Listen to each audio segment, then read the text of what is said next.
आपको अपने देश की याद आती है? मेरा देश तो अब भारत है। मैं जन्मभूमि की पूछ रहा हूँ। हाँ, आती है। बहुत सुंदर है मेरी जन्मभूमि रैम्स चैपल। घर में किसी की याद? माँ की याद आती है, बहुत याद आती है। फिर अक्सर माँ की स्मृति में डूब जाते देखा है।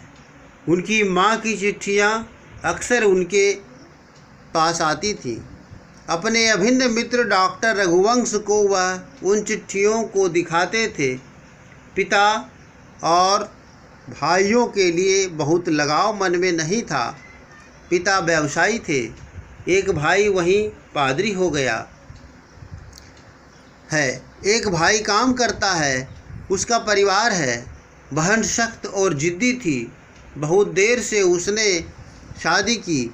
फादर को एक आध बार उसकी शादी की चिंता व्यक्त करते उन दिनों देखा था। भारत में बस जाने के बाद 2 या 3 बार अपने परिवार से मिलने भारत से बेल्जियम गए थे। लेकिन मैं तो सन्यासी हूँ। आप सब छोड़कर क्यों चले आए?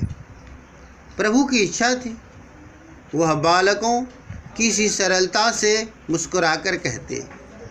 माँ ने बचपन में ही घोषित कर दिया था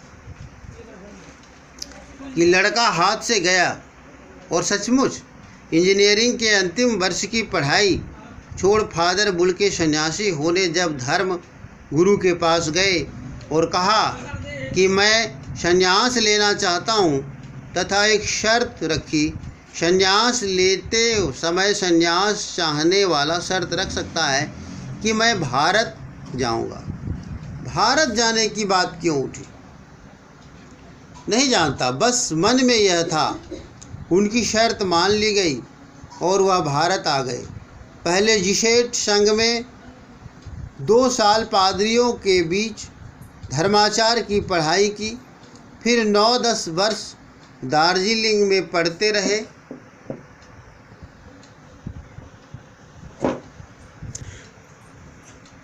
कलकत्ता, वर्तमान कोलकाता से बीए किया और फिर इलाहाबाद से एमए।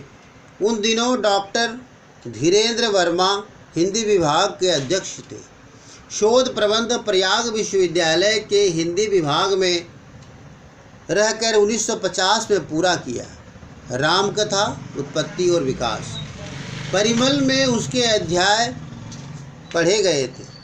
फादर ने मातर लिंक के प्रसिद्ध नाटक ब्लू बर्ड का रूपांतर भी किया है, नील पंछी के नाम से।